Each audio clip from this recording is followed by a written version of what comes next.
All right, so we are in the process of wiring up Adam's B58 Link ECU E46. So I'm going to run you guys through on how to assemble a DT connector properly.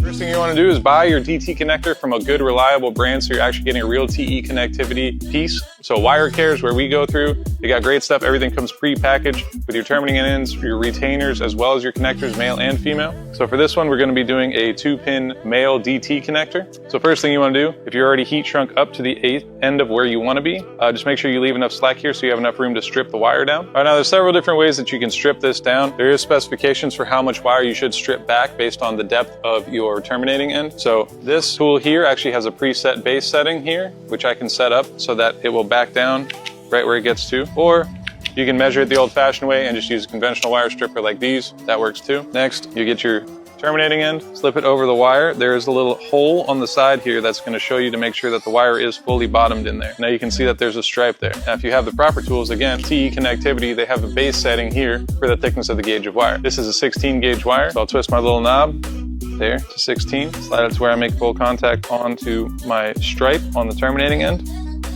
crimp it, and always give it a little courtesy pull, make sure it doesn't come off.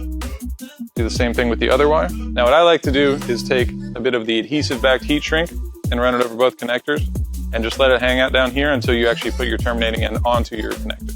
So now with the male ends, you want the female end connector, and you kind of just slide them into place. You'll get past the rubber seal and then you'll hear it click, and that means they're fully seated on the terminal. Then you have this. The green one is going to be for this female side. You want to drop it right in there. It's always kind of a tricky game you play. So if you get yourself some needle nose pliers, you can make sure that this actually wedges into the clip.